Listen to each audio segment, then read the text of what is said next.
Hi, this is your Chief Science Officer, Brazos Minshew. Welcome to Wellness Talk. Today, we are so privileged to have Sharon Guajdet come back and visit us again and talk about allergies again. As you might remember, Sharon is the director of the Allergy and Environmental Treatment Center right here in Scottsdale, Arizona. And she promised to come back and chat with us a little bit about indoor allergies and some of the consequences of allergies that we might be thinking belong somewhere else. So once again, Sharon, welcome back to our program. Thank you, Brazos. Glad to be here. Okay, well, you promised to tell us a little bit about indoor allergies. Give us kind of the top synopsis of what they are and how we can know we might have that problem. Well, some of the indoor allergens are pet danders, dust mites, chemicals, exposure to molds. Those are some of your common ones. Now, I've heard about dust mites, right? Yes. And skin mites, is that right? Right. And these are, little microscopic organisms, and they can have a tremendous effect on the immune system. And where would we be exposed to them? Don't tell me my pillow. Oh, yes, your pillow, Brazos. You may need to rethink that pillow. Also carpeting, heavy drapery, fabrics. Those are some of the sources. Wow. And it's interesting. Children have a lot of stuffed toys, stuffed animals. Those are sources of dust mites. Wow. So how often do I have to change my pillow? Well, it's keeping it really clean, maybe washing and having a barrier cloth over it. Put the barrier cloth on, Correct. and I don't have to replace it quite so often. That's correct. Excellent, because I'm pretty jealous of my pillow. Well, yes, I heard you're pretty attached to it. Yeah, you can take away the stuffed toys, you can take away the animals, you can take away the carpet, but I'm pretty attached to my pillow. Yeah. Sleep is one of the essentials of wellness, so we need to make sure that we're comfortable for sleeping. And I'm assuming then the mattress that you're sleeping on might also have some issues. Absolutely. Maybe Yes, if you want to make sure that you have 100% organic barrier cloth over it, that helps in terms of reducing the exposure to dust mites. the dust mites, and that's the big thing, right? Correct, yes. Okay, very good, very good. You also mentioned some of the other common chemicals that we have, like in our drapes, but also in our carpet. Yes. Now, is carpet also, beyond being a place for dust mites to gather, are there also other issues that we deal with? Sure, absolutely. If it's a new carpet, we have exposure to chemicals. We track things in all the time. Even on our shoes, we have, pesticides from the outdoors, dust, even pollens, and we track that in. And sometimes we can't figure out what's causing our allergies. Yeah. So I think the Japanese custom of taking your shoes off when you come in the house. Very wise. Yeah. Also, we used to give the admonition to people who back in Dallas, where we had lots and lots of allergies, that when they would come in all loaded down with pollen, the first thing is take a nice hot shower and get all that stuff off of you. Yes. And sometimes even if you take a shower, people may not wash their hair and still be reacting because we have pollen in our hair. Wow. Isn't that incredible how these things sneak up on us? Yes. Yeah. So what is the most common symptoms of? Fatigue. We hear so often how fatigued or I'm tired. I can't seem to get my energy. Even more than sneezing? Yes, absolutely. Even, it's interesting, foods. Foods can affect our fatigue levels. And in what way? We tend to eat the same foods over and over. It's quick, it's easy, but we don't realize what a stress that puts on our immune system. So give me one good example of a fatigue-causing food that we might eat again. Wheat. Okay. And Brazos, think about how much wheat is found in our food products. We have crackers, breads, pastas. It's even in licorice, ice creams. We can't eat licorice and ice cream without getting wheat? Wheat-free. Oh, yeah. Okay. Very good. Very good. Now, I've heard a lot about the gluten sensitivity. Is there problems with wheat beyond gluten? For some folks, gluten can be an issue, which covers a greater scope. For example, your gluten foods are oats, rye, barley, spelt kamut, and your wheat. Wow, that's almost everything. Well, and what we want to look at, some different grains, millet, amaranth, quinoa, and some folks may not realize that these are great alternatives to our diet. It's a grain that's very tiny, and when you cook it up, it has more of a creamy type texture to it. Cream of wheat. Similar to it. Okay. And it's great flavor. Now, how about buckwheat? Buckwheat is non-gluten, and it's confusing because the term wheat, people think that this is related to wheat, non-related. Unrelated. Correct. Yeah, and in fact, it's not a grain at all, is it? I Correct. heard it's a fruit. Yes. Yeah, incredible.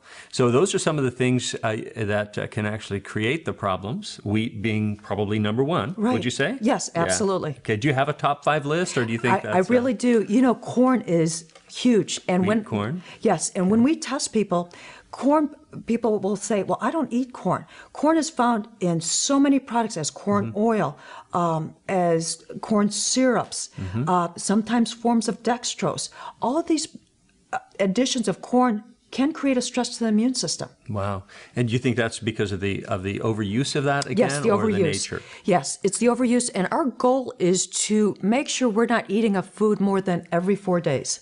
Every 4 days? Yes. Okay, Yes. that gives us some guidelines on that. So if you had something like, if you had, what would you recommend? Like if you had an apple on Monday? Don't have it again until Friday. Okay, very good. Yeah. If you had chocolate on Tuesday? Have chocolate on Saturday. Okay, very good. You heard that prescription, chocolate on Saturday. Dark chocolate. Oh, yeah, very good, very good. So the symptoms are commonly fatigue. That's the number one symptom. Migraines. Oh, migraines. Yes, absolutely. Yeah. GI symptoms. Maybe, you know, we may experience a little diarrhea or constipation, skin problems. All of these can be food-related symptoms. Bloating. Yes, things like that. absolutely. Yeah. And in our top 5 list, we've got wheat and corn. Soy. Baker's yeast, brewer's yeast. Brewer's yeast. Brewer's yeast is a Beer form and of wine, right? Yes, and also Yeah. vinegar. And think about all our condiments. Yes. Vinegar, salad dressings have vinegar. They're all vinegar based. Correct. Yes. Wow. How do you get away from something like Well, that? if you see vinegar, replace it with lemon juice. So, for example, great salad dressing would be lemon juice, olive oil, and minced garlic. Oh, very good. And garlic's not something high on the allergy list, right?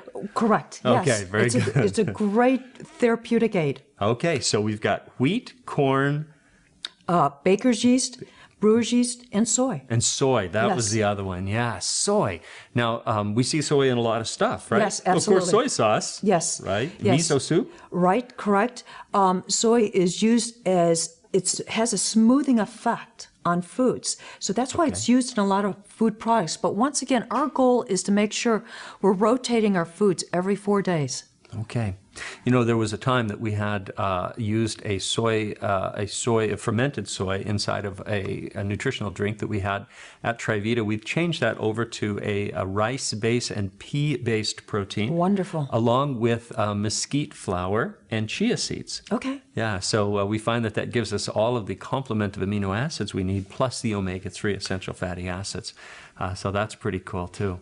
So among the things that we were also wanting to talk about now was the testing procedure that a Right. person might go through if they suspected that they had allergies. So if someone comes into your office, what is it typically they're going to experience? Well, what they would experience would be a very lengthy allergy testing process because we try to be very precise in pinpointing those allergies.